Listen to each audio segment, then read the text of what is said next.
युद्ध क्योंकि ये शुरू हो गया है, भले ही जमीन पर उतरे हो ना उतरे हो, लेकिन हवा से शुरू कर दिया गया है।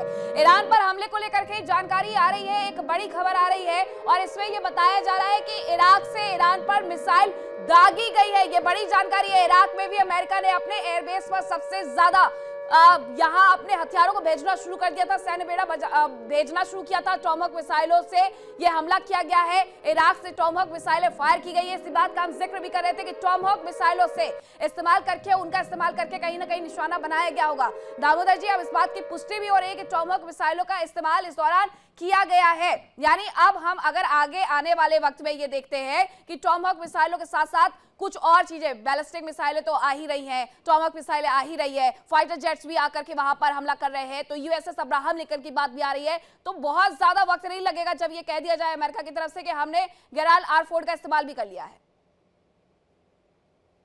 देखिए मीनाक्षी, मैंने इससे पहले भी कहा था कि किसी एक शिप का या ऐसी स्ट्रेटेजिक ऑपरेशंस में यूज का नाम लेना लाजमी नहीं होगा। बहुत सारे बेस, बहुत सारे शिप इस्तेमाल किए गए होंगे। इससे पहले अमेरिका ने पूरा वक्त दिया इंटेलिजेंट गैदरिंग में। इसराइल ने, वहां पर मोसाद और उनकी इंटेलिजेंस एजेंसियों ने काम किया।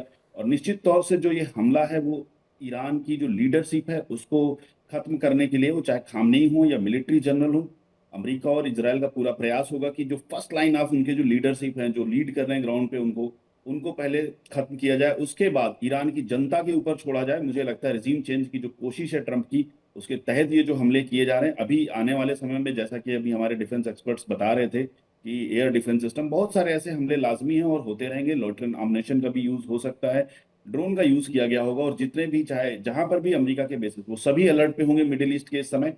ईरान को किसी भी तरह से जवाब ना देने, उसकी जो जवाब देने की क्षमता है, उसकी जो काउंटर स्ट्राइक करने की क्षमता, उसको पूरी तरह से नेस्ता नाबूद किया जाएगा। उससे पहले ये ऑपरेशन नहीं रुक सकता और अगले 2-3 दिन तक लगातार ईरान को ये तबाही देखनी होगी, ईरान के लोगों को। और ईरान का जो डिफेंस सिस्टम है उसे पूरी तरह से खत्म किए बिना मुझे नहीं लगता कि यूएस इस बार रुकेगा। इसराइल, और अगर यूएस में कुछ थोड़ी सी नरमी बरती भी तो इसराइल उसे नहीं करने देगा ऐसा, क्योंकि इसराइल को पता है कि अगर कहीं से भी ईरान को छोड़ दिया गया तो उसका जो। इजराइल तो ये पहले भी नहीं चाहता था। 2025 में भी इजराइल कहां बैकआउट करना चाहता था। वो चाहता था कि इसी बार में इनका काम तमाम कर दिया जाए, इसी बार में हिसाब हो जाना चाहिए। डॉक्टर मार्सेला, अब क्या आईआरजीसी की तरफ से कोई बड़ा कदम उठाया जाएगा, कोई बड़ी तैयारी ईरान की तरफ से समझ आती है अभी कि इजराइल पर किस तरीके से वो हमला करेगा? Naturally, they will take some action, but at present, I'm sure the leader, the parliamentarian, none of them are in their offices, none of them are in their residences. They must be underground in certain tunnels or outside the city.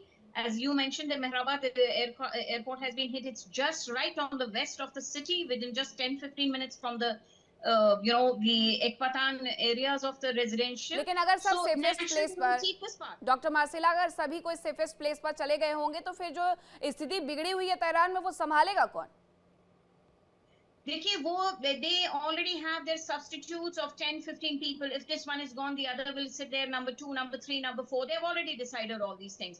But who is the strongest? Of course, they're all on, the countdown has started. They're all either being shot or they've been attacked, and they've been all losing their senior leaders. Now, whether it's IRGC, whether it's military, Air Force, and all that. Now, the attack this time has started.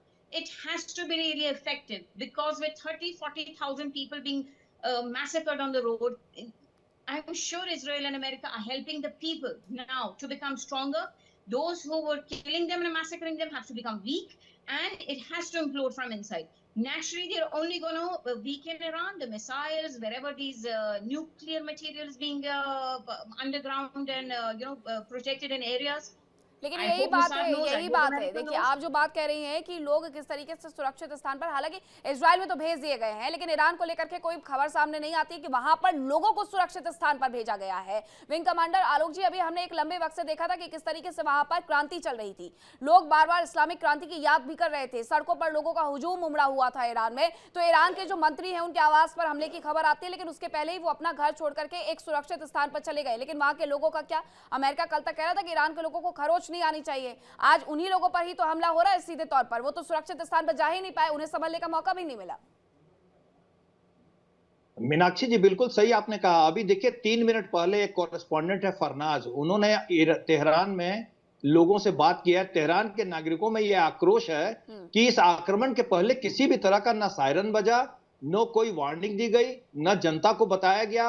आक्रमण जब शुरू हो गए तब भी कोई public announcement नहीं की गई कि जनता कहां जाए, कैसे अपना बचाव करे, उनको क्या करना है। ये स्थिति तब है जब चाइना क्या सैटेलाइट ईरान को वहां से तैनात है मदद देने के लिए। स्ट्राइक जो भी ईरान के पास आएगी उसके पहले से जानकारी, चाइना का जो युद्धपोत है वहां सर्वेलेंस वाला वो युद्धपोत है, उसमें अत्याधुनिक रडार लगे हैं। वो इसलिए चाइना ने वहां पोजीशन किया था कि वो अर्ली वार्निंग दे सके ईरान को और ईरान अपना बचाव कर सके आक्रमण के समय, जो कि नहीं हुआ है। तो इससे आप समझिए कि जो इलेक्ट्रॉनिक वारफेयर है उसमें कितना सक्षम है अमेरिका और इजराइल।